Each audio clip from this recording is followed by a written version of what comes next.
ሀገራችንን እንወቅ፣ ሃይማኖታችንን እንጠብቅ፣ ገዳማትን እንጎብኝ። ሰላም ጤናን ፍቅርንና በረከትን አንድ ላይ አድርጎ ይስጥልን። ውድ የተከበራችሁና የተወደዳችሁ የሰባት ቴሌቪዥን መርሃ ግብር ተከታታዮች እንደምን ሰንብታችኋል? እንደምንስ አላችሁ?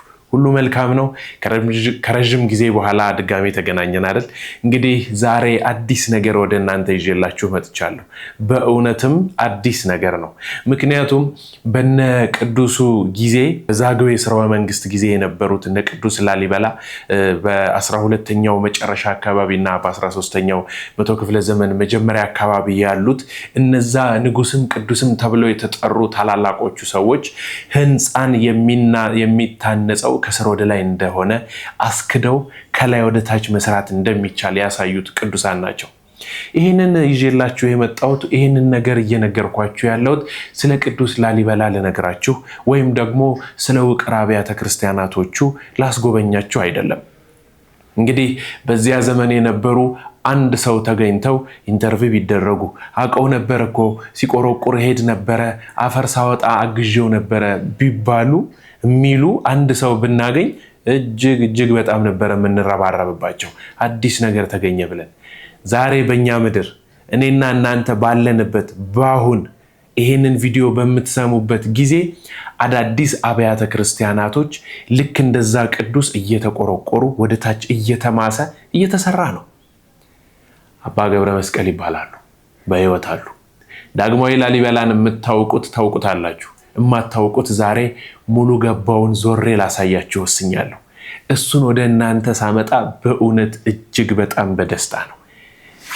ለታሪክ የሚሸጋገር ታሪክ ሊዘግበው የሚችል አብነት አድርጎ የሚይዘው ስራ ነው ይዤላችሁ የመጣሁት ዛሬ። ለምን መሰላችሁ? ይሄ ዳግማዊ ላሊበላን ከቀዳማዊው ላሊበላ ጋር ስታነጻጽሩት በእውነት የሚጎልበት ነገር የለም። ባይሆን ባይበልጥ ነው። ምክንያቱም ስለምታዩት ችግር የለውም። እዛኛው ላይ የሌሉ እዚኛው ላይ ያሉ በጣም ትልልቅ ነገሮች አሉ እና በዚህ ዘመን በዚህ ትውልድ በዚህ ጊዜ እንዲህ ያለ ነገር መታየቱ በጣም የሚደንቅ ነው።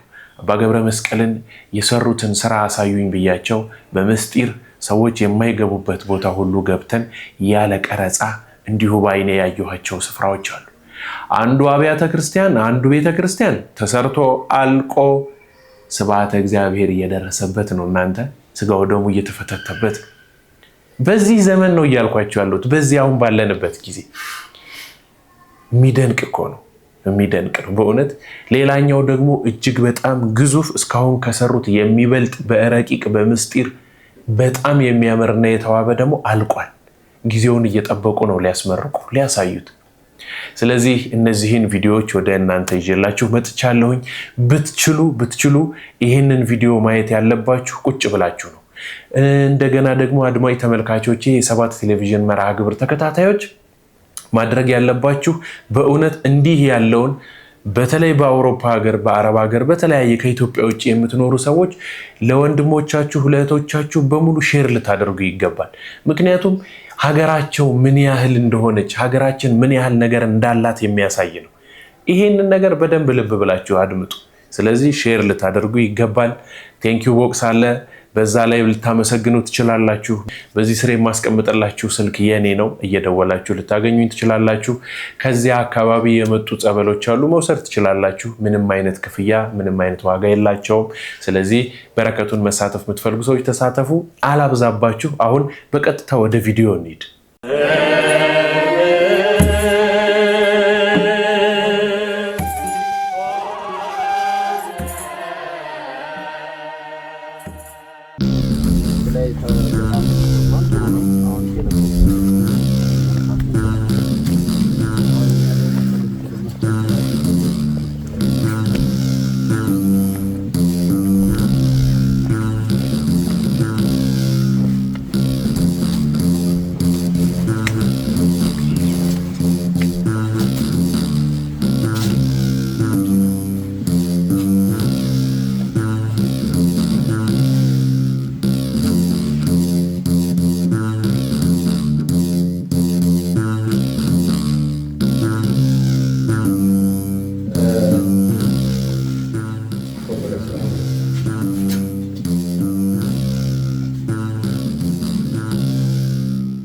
አሁን እዚህ ላይ አሁን የምታዩት ከላዩ ላይ 3 ማዕዘን ነው። እሱ ላይ የምታዩት 6 ጠርዝ አለ። የስድስቱ ቃላተ ወንጌል ነው።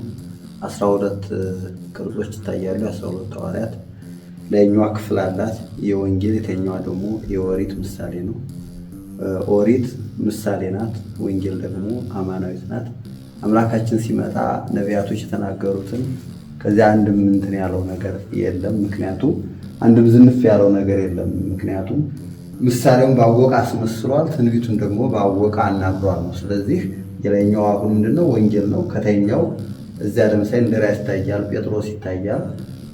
12ቱ ደቂቀ እስራኤል የ12ቱ ሐዋርያት አባት እንደሆኑ ነው መጽሐፍ እንትን የሚያትተው። አሁን ለምሳሌ ቅዱስ ጴጥሮስ ሊቀ ሐዋርያት ነው። ሮቤል ደግሞ በኩር ነው። የእስራኤል የመጀመሪያ በኩር ማን ነው? ሮቤል ነው። አሁንም ደግሞ ሊቀ ሐዋርያት ቅዱስ ጴጥሮስ ደግሞ ሊቀ ሐዋርያት ሆኗል ማለት ነው። ዝም ብሎ አይደለም እንትን ያለው። ስለዚህ ቅዱስ ጴጥሮስ ፈተና ደርሶበታል። ፈተና የደረሰበት ምንድነው? 3 ጊዜ አምላኩን ዶሮ ሳይጮህ ክዷል። ሮቤልም የሆነ በያዕቆብ ላይ የደረሰበት ፈተና አለ። ስለዚህ ተመሳስለው ነው፣ ሚስጥሩ ተያይዞ ነው የሚሄደው፣ አይለያይም። ስለዚህ በዚህ ምክንያት አሁን ይሄ ለኛው የደቂቀ እስራኤል ደብረ ጽዮን ሰማያዊት ላይ ስማቸው በ12ቱ እንትን በራፎች ተጽፏል። ከዚያ ደግሞ ሲቀጥል ደግሞ የ12 ሐዋርያቶች አሉ ማለት ነው። 12 ሐዋርያት ሲሆን 12 ወራቶች አሉ። 12ቱ መንበር በሰማያት አለ።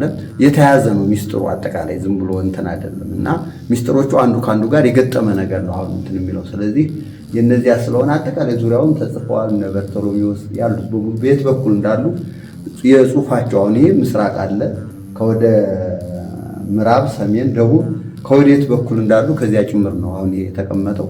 ላይ ስታዩ 6 አለ፣ 6ቱ ቃላተ ወንጌል። ሶስትነቱ ደግሞ የሥላሴ ነው እንትን የሚለው። ከዚህ 2 አለ፣ የዮሴፍና የኒቆዲሞስ ምሳሌ ነው አሁን ያለው። አሁን ይሄ ደግሞ ሌላ ማንም እንትን አይደለም፣ ቅድስት ሀገር ኢትዮጵያ ናት። አሁን እቺ የምታዩት የሰው ምስል መስላት ታይ እንጂ የኢትዮጵያ ካርታ ናት።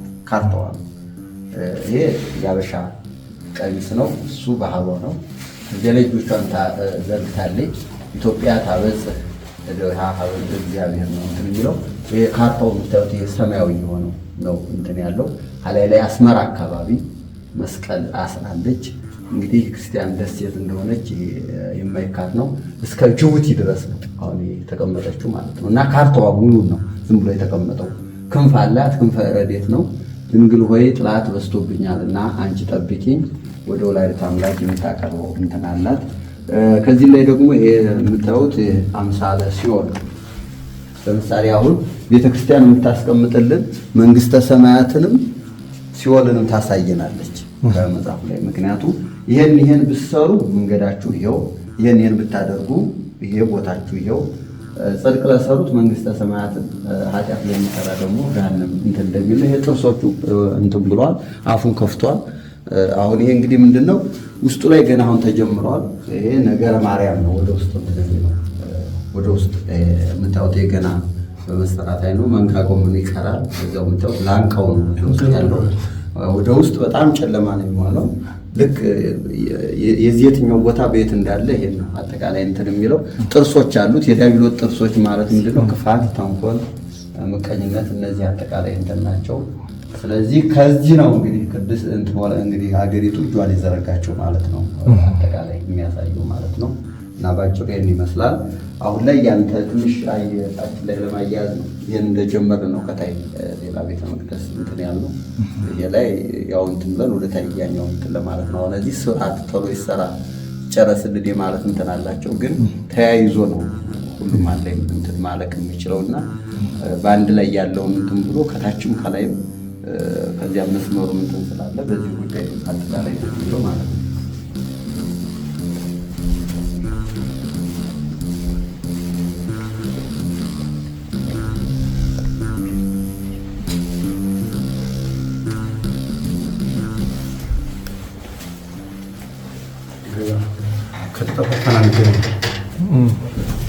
እነዚህ አራት እንትን አሉ። የአራቱ እንትን ወንጌላውያን ምሳሌ ነው። በውስጥ እንትን ያለው እንደ የመስቀል የልብ ቅርጽ አለ። ነገሮች ጋር ከልቦና ማድረግ የኢትዮጵያ ያለው ቅርሶች ማለት የሚያስፈልግ ስለሆነ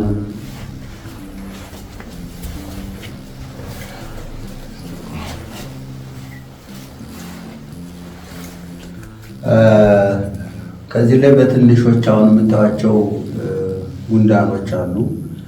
በመጽሐፈ ምሳሌ ላይ ጥበበኛውና ንጉሱ አስተዋዩና የሚገነዘብ የነበረው ጻድቁ ንጉሱ ቅዱስ ያው ሰሎሞን ተናግሯል። አንተ ታካች ሰነፍ ለምን ከጉንዳን ማትመለከት? እነሱ እንኳን አይደለም ተቀርቶ ደም እንኳን የላቸውም። ለባዊት ነባቢት ያዊት ነፍስ የላቸውም።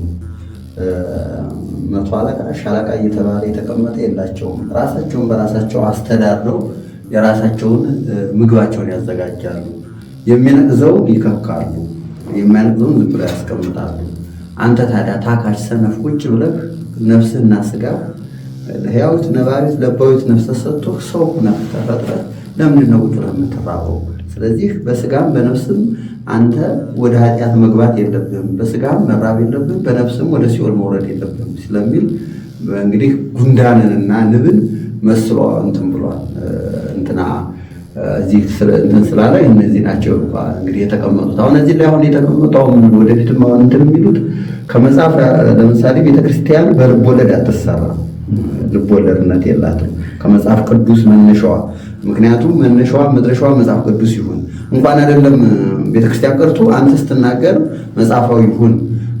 ምክንያቱም ከቤተክርስቲያን ወጣ ብትሰራ የከብቶች በረት ትሁን ነው የሚሉት ሰለስቱ ምዕት።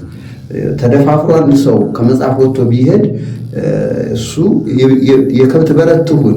ተደፋፍሮ የቀደሰባትና ያወደሰባት ቢኖርም እሱ ስልጣኑ ይነሳል። ምዕመኖቹ እንትነታ ክርስትናነታቸው ይያዛሉ ብለው ሰለስቱ ምዕት ያስቀመጡ ማለት። ስለዚህ ወርዷም ቁመቷም ስፋቷም የመስኮቶቿ ሁሉ ከምሳሌ አማናዊ ከሆነው ነገር መውጣት የለባቸው። በቃ አጠቃላይ አንድ መረጃ ሳይዝ ያለዚያ መቀመጥ የለበትም ማለት ነው።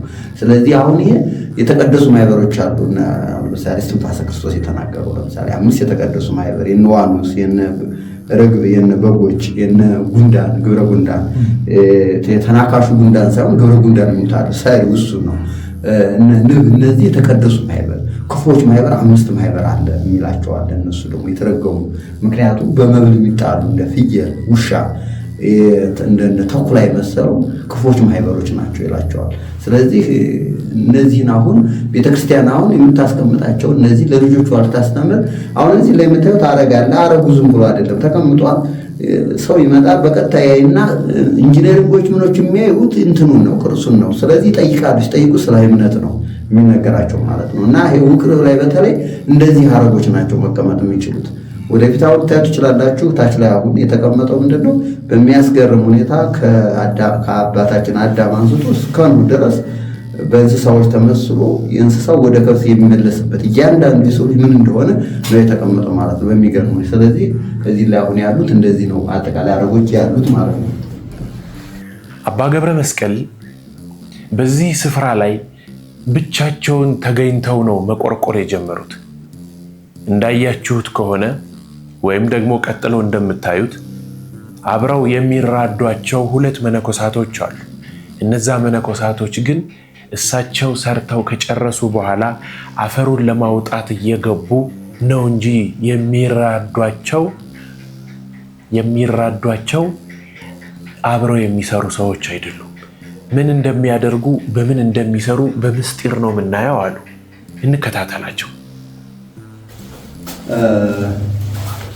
አለ የምታዩት ቴክታና በጥቃ የሚባሉ 2 ያው ከወላዲተ አምላክ 7ኛ ትውልድ የሆኑ ደጋግ ሰዎች ነበሩ። ከነሱ አንስቶ ነው ልጅ አጥተው ነበረ። እንግዲህ አምላካቸው ሲጠይቁ አንበሳ እየወለደች እስከ 6 መንግስት ድረስ ደርሳለች።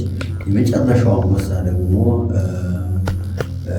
ጨረቃን ወልዳለች። ጨረቃ ደግሞ ፀሐይ ነው የወለደችው። ፀሐይ እንግዲህ ወልደ እግዚአብሔር ከወላዲተ አምላክ የተወለደው ፍጹም ሰው ፍጹም አምላክ የሆነው መሀል ላይ ፀሐይዋ የምታየው ዙሪያዋ ደግሞ ያለችው ጨረቃ ምሳሌ ነው ያለው። የሶስት አለ የሶስትነታቸው። ከዚህ ደግሞ የመስቀል እንትን አለ። ከዚህ 4 ማዕዘን እንትን አለ። አምላክ ለ4 ማዕዘን ዓለም እንደተሰቀለ ነው እንግዲህ ለጋላ ለሻንቅላ ለከሌት ለጥቁር ለነጭ ለቀይ የለም ሰው ለሆነ ሁሉ አይደለም ተቀርቶ ከአንገቱ በላይ ውሻ ለሆኑት እንኳን ገጸ ቀርባት እንግዲህ ወንጌል እንደተሰበከ ነው እንትን የሚለው። እዚህ ላይ ደግሞ የምታዩት ደግሞ 3 አረግ ነው።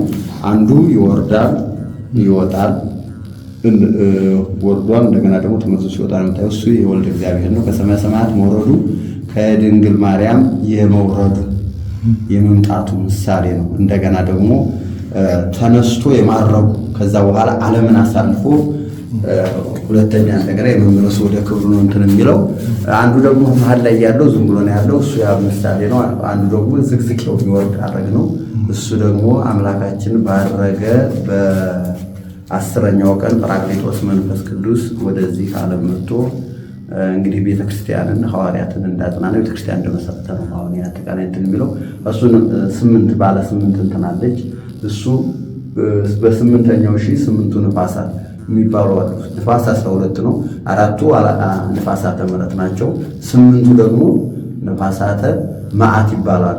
ስለዚህ እነዚያ እንደሚወጡ ነው አጠቃላይ እንትን የሚለው። ይሄ ለመጀመሪያ ጊዜ ነው። 4 በ4 ሙሉ ነው። ይሄ እንግዲህ 4 አሁን ለምሳሌ 4ቱ አፍላጋት አሉ፣ 4ቱ ማዕዘን አሉ፣ 4ቱ ኪሩቤል አሉ። አጠቃላይ እነዚህ 4 ሙሉ የሆነ ነገር ነው። 4 ወንጌላውያን አሉ። አጠቃላይ በእነዚህ አራቱና አራቱ ሲገናኙ ምን ይፈጥራሉ? አጠቃላይ ስንት ይሆናል? 8 ይሆናል ማለት ነው። ይቻርማ ከዚህ ብቻ ነው ያለችው፣ ከሌላ ቦታ የለም። አሁን ሌላው የዳዊት ኮከብ የሚሏት ባለ 6 ናት። 3 በ3 ማለት ነው። 3 በ3 ነው ያለችው ማለት ነው። ይሄ ግን ምንድነው? ባለ 8 ይቻርማው እዚሁ ብቻ ነው እንትን ያለችው እና ይሄ እንግዲህ አሁን ለምሳሌ ምንድነው? ባለ 8 እንትን ነው የተቀመጠችው ማለት ነው። አባቴ አንድ ጥያቄ እስኪጠይቅ አቤሜሌክ እዚህ ጋር በደንብ ተመልከት። እሱ ፊት ለፊት የምታየው ዜድ የሚመስል ነገር አለ። ዜድ የሚመስል ነገር ታየራል ወይም ይሄ ማለት ነው ወደ ላይ ይባል ይሄ ማለት ነው። የዚህ ትክክለኛ ትርጉሙ ምንድን ነው? የዚች ብቻ ለፍታችን ያለችው ያትችባት ሪዋያ ያትችባት ያትችባት ምክንያቱም እዛ ላሊበላ ስለሚያዩት ብዬ ነው። ቤተ ማርያም ላይ ልክ እንደዚህ አይነት ነገር አለ መስኮቱ ላይ እዛ ላይ ጥያቄ ያስነሳል ሁሌም እና እዛ ታየዋለህ በደንብ አስተውለህ። ለዚህ ነው እዛ ስታየው ጥያቄ ይሆንብሃል አንተ። ይችን ነገር ትንሽ ብቻ ገለጻ ሆነ። አሁን ይሄ ብታዩት አሁን እዚህ ላይ እንደ መነሻው መስቀል ነው እዚህ ላይ እንትን ያለው። አሁን ይሄ ለምሳሌ ቅርጽ አለ። አሁን ይሄ እንዳለ አሁን እዚህ ላይ ሌላ ቅርጽ መጥቷል። እዚህ ላይ እንደዚህ ብንቆርጠው ምን ያመጣል መሰላችሁ? ይህንን ያመጣል። ምክንያቱም አሁን ይሄ አለ ሙሉን ሲመጣ ይሄ አለ እንደዚህ ብሎ አሁን ይችል የምታዩት አለች። እዚህ አንስታ እስከዚህ ነው የምታዩት የቅርጹ እንትን ማለት ነው። እዚች አንስታ እስከዚች ድረስ እስከዚህ ድረስ አያችኋት አይደል? አሁን ቅርጽ የምትባለው አሁን ይችን እንቁረጣት። ለምሳሌ ይችን እንቁረጣት። ይችን ምን አመጣች? ታች ላይ ለብቻዋ እንደ መስቀል ነው የመጣችው። ሚስጥሩ ግን አሁን ይሄ ሚስጥር አለ አይደል? አሁን ያልኳችሁ አሁን ይሄ ያረጋል እየወረደ እየወጣ ያልኳችሁ እዚህ መጣ አይደል?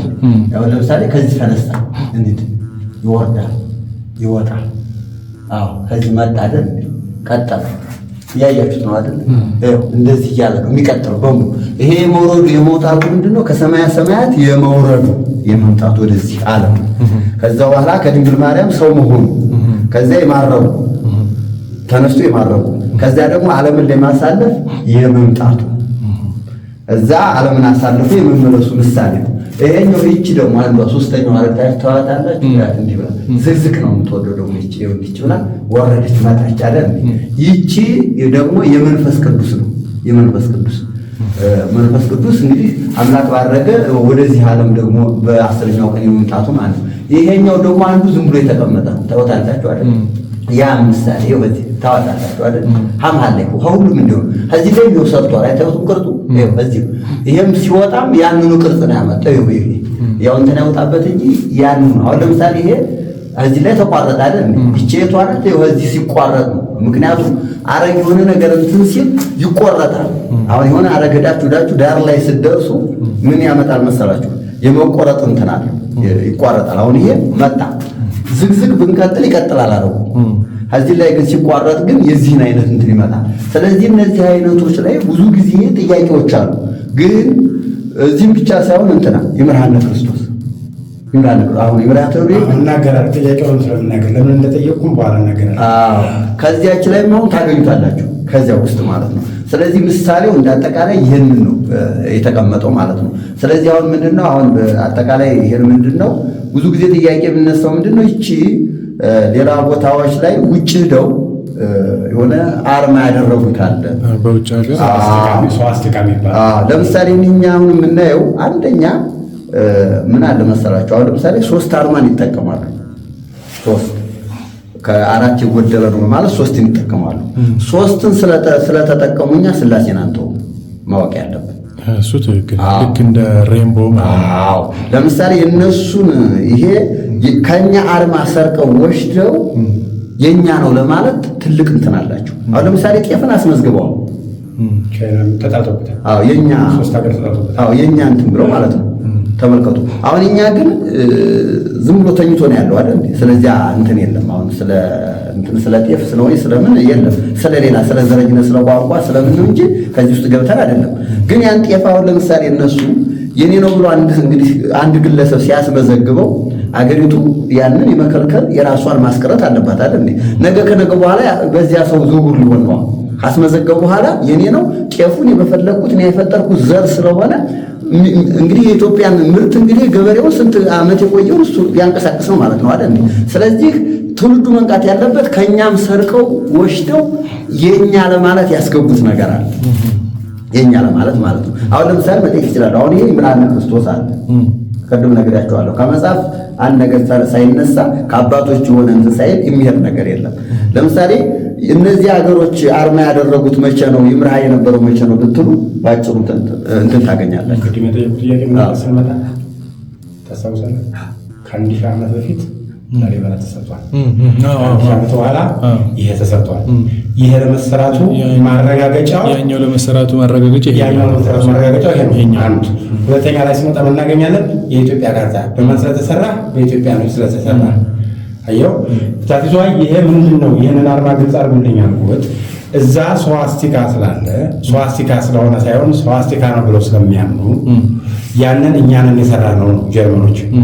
ያንን ደግሞ ነው እናንተ አልሰራችሁትም። እናንተ ከሰራችሁት ለምን አሁን ላይ ሌላ ቦታ አደግሙትም ነው? ሌላ ቦታ እንኳን ባይሰራ ለምን እዛው ጀርመን በርሊን ላይ አልሰራችሁትም ነው? እኛ ግን በእኛ በኢትዮጵያ ነች በላሊበላ ዘመነ መንግስት መሰራቱን ይኸው እዚህ ላይ እያሳየን ነው። እሱም ስሩታ ላይ የሚያወጥ ችግር ስላለው ግን ቸካር ያልኩ ይህንን አይተህ ያንተ ያለ ነው። ስለዚህ አሁን ይምርሃና ላይ ስትሄዱ አሁን ይምርሃ የታለ መሰላችሁ? ያቺ ይቺ ይሄ አለ።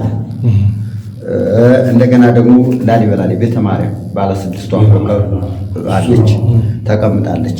አሁን ይሄ ትውልዱ ምን ያክል ያያል? አሁን ለምሳሌ መጥቶ ይጠይቃል። አሁን እንግዲህ ትውልዱ መጠየቁ ትልቅ ነገር ነው። ግን ምንድነው እነዚህ አርማ አድርገውት ነው እንጂ ያየው ከራሱ ታሪክ አላየው። በቃ ይሄ ነው ችግሩ። አሁን ከራሱ ታሪክ አላየው አያየውም ማለት ነው። ግን ሌላው ሲይዘው ነው የምናየው እኛ ሌላው ሲይዘው።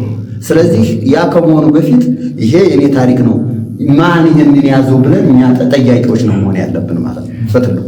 ስለዚህ እንዳጠቃላይ አሁን እነዚህን አሁን ከኛ ወሽደው ከዛ በኋላ ምን ለማለት ነው? የኛ ነው ለማለት ነው። ይሄው የኛ አርማ ወሰዱ አይደል? እንዲያርማው ከወሰዱ በኋላ በጊዜ ከዛ ከቆየና ካረጋገጡ በኋላ ይሄው የኛ አርማ ነው። ስለዚህ ይሄ የኛ አርማ ስለሆነ ይሄ ስራ የኛ ስራ ነው። ትውልዱም ደግሞ ምንድነው የኛን አሁን ባህል ይፈልጉታል፣ የኛን ስም ይፈልጉታል፣ የኛን ክብር ይፈልጉታል፣ አገሯን ጭምር ይፈልጓታል። በቃ ኢትዮጵያ የሚለው ማለት ነው።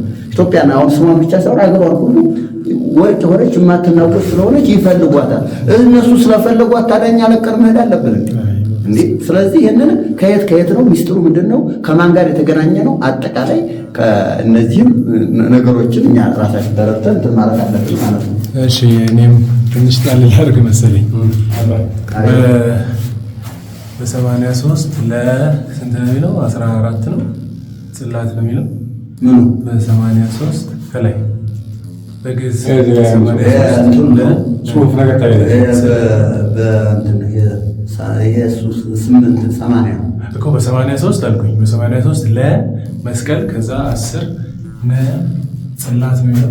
ጽላት ነፋሳት ነው ሁሉም ቆየ ነገር የዳዊት ኮከብ ነው ነገራችን። በ83 ስምንት ላይ በ83 83 ነው። 88 ነፋስ ነው። 8 ናት። 88 ለ8 ነፋስ ነው። ነፋሳት ላይ 8 ነፋሳት የሚለው እዚያ ላይ የዳዊት ኮከብ።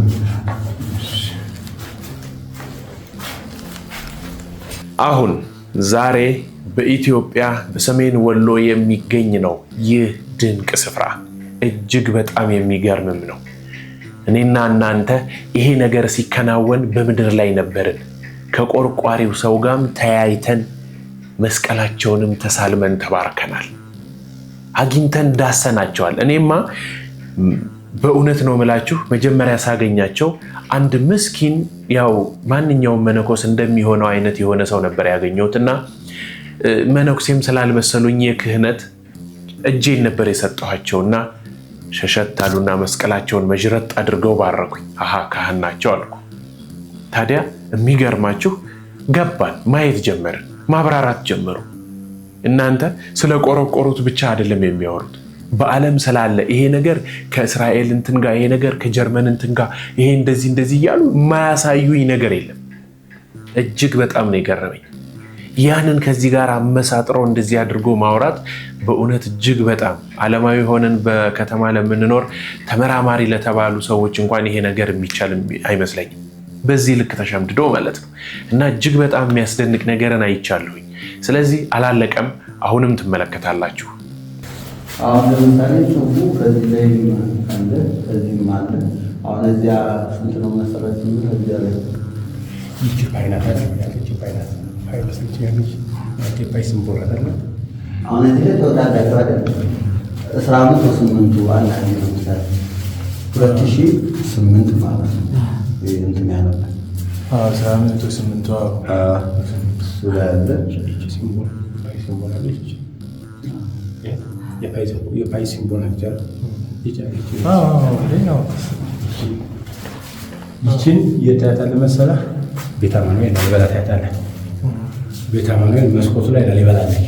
ግን ሪኮግኒሽን ላለመስጠት፣ ለኢትዮጵያኖች እውቅና ላለመስጠት ፓይ በአውሮፓውያኖቹ እንደተፈበረከ አድርገው ነው የሚያስተምሩ። ከዚህ ወስደው እነሱ አምጥተው የሚያስተምሩን ነገር ተቀብለህ ትምህርት ብለህ ትማራለህ። ህይወት ስግድ ሰተቱ እኛ ሀገራችንን በነገራችን ላይ ምን አለ መሰላችሁ፣ የእንግሊዝኛ ቋንቋ ራሱ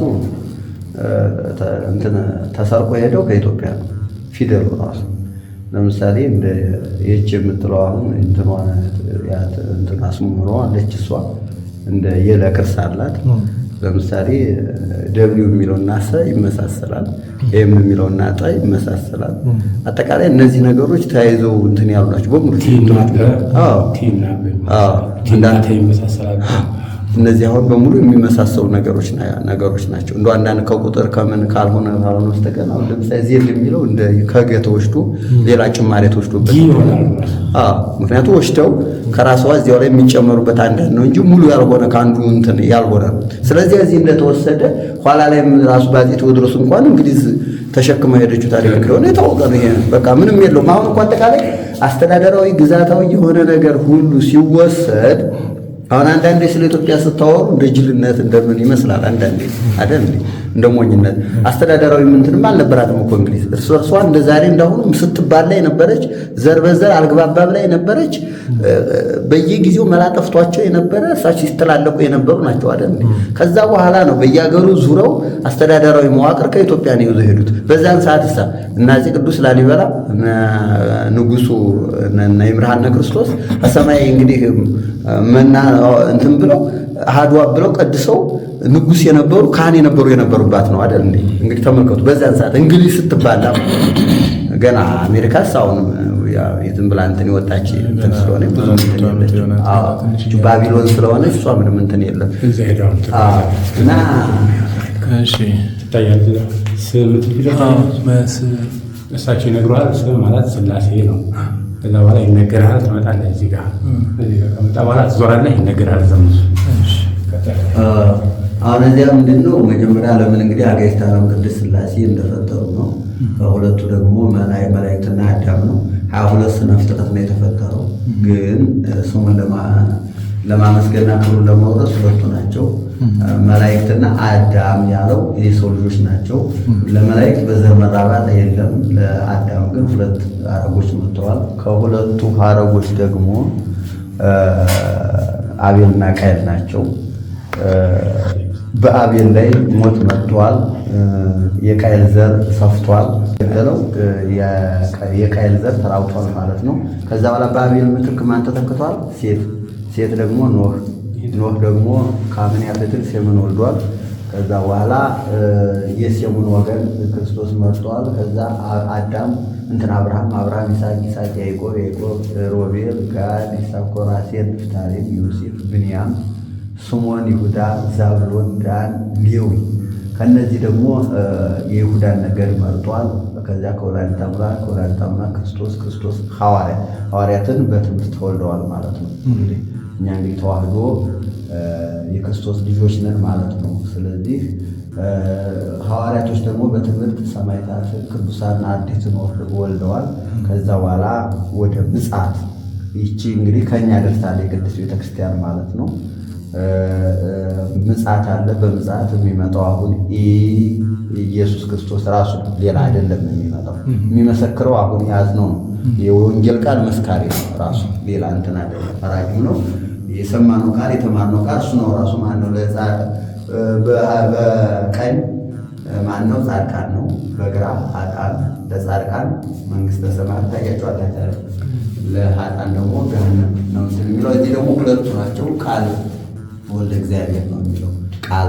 አሁን ለምሳሌ የስጋን ገንዘብ ለመለኮት የመለኮት ገንዘብ ለስጋ ያለመለወጥ ያለመለየት እንግዲህ ፍጹም ሰው ፍጹም አምላክ። እንግዲህ ሰው ሲሆን አምላክ ነው፣ አምላክ ሰው ሲሆን ሰው ነው። እንደ ስጋነቱ እንግዲህ ተርቧል፣ ተጠምቷል ያለ ኃጢአት በስተቀር ማለት ነው። ሰው የሚሰራው ሁሉ ሰርቷል። እንደ አምላክነቱ እንግዲህ ደግሞ ብዙ ታምራትን አድርጓል፣ ሞትን ድል አድርጎ ብሏል ማለት ነው። እነዚህ እንግዲህ በተዋህዶ እንግዲህ ፍጹም ሰው ፍጹም አምላክ እንደሆነ ነው።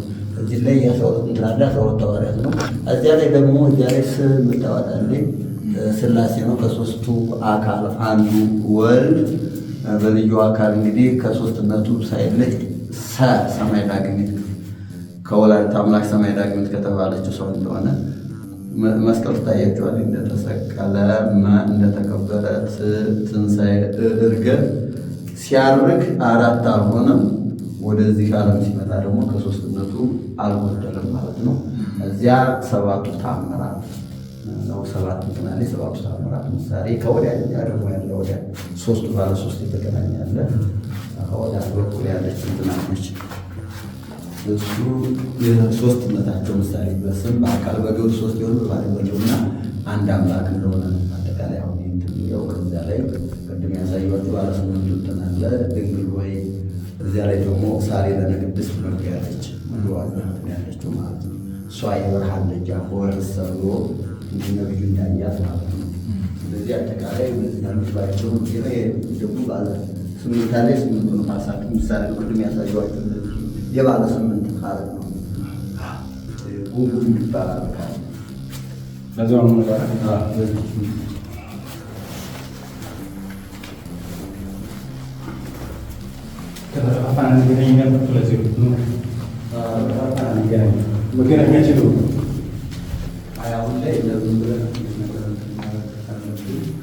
የታሪክ ተወቃሽ እንዳንሆን ስል እማጸናችኋለሁ። አንዳንድ ጊዜ ምን አይነት ጥያቄዎች በጭንቅላቴ ይመጣሉ መሰላችሁ? ኢየሱስ ክርስቶስ በተሰቀለበት ጊዜ ብንኖር ኖሮ ድንጋይ አቀባይ ነበር ምንሆነው? ቸንካሪ ነው ምንሆነው? ወይስ ደግሞ እንደዚያች ሴት ፊትህን አብስበት ብለን ጨርቅ ነው የምንሰጠው? ወይስ ውሃ እናቀብልለት ይሆን? ከረጋሚዎቹ፣ ከሰቃዮቹ፣ ከገራፊዎቹ፣ ከገፍታሪዎቹ፣ ከምራቅ ተፊዎቹ እንሆናለን? ወይስ ደግሞ እንደው ካዘኑት ከንፈራቸውን መጠው ዝም ካሉት ወይም ከልባቸው ካለቀሱት እንደሆነ ይሆን? ይህንን ለምን እንዳነሳሁት ታውቃላችሁ?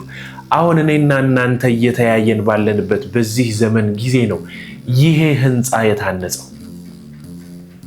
ህንፃ ቤተክርስቲያኑ ይሄ ወደ ውስጥ ተምሶ የተሰራው እኔና እናንተ ባለንበት ነው። ስለዚህ የታሪክ ተወቃሽ ማትሆኑት እንዴት ቢሆን መሰላችሁ? ስፍራው ላይ በመሄድ በመባረክ በረከት በማግኘት እሳቸው የሚፈልጉትን ነገር በማቅረብ የምትችሉትን ያህል ማገዝ ያስፈልጋል።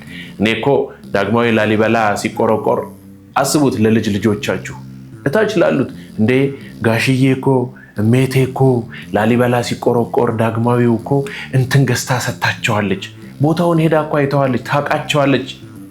ታሪክ ቢያንስ ስማችሁን ያነሳል።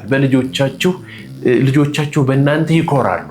ስለዚህ በዚህ ስፍራ ላይ መሄድ የምትችሉ ሰዎች፣ የምትፈልጉ ሰዎች ሜንሽን አድርጉኝ፣ በዚህም ስልክ ደውሉ። አብረን ሄደን ቦታውን ተባርከንበት ጎብኝተን እንመጣለን ለማለት ነው።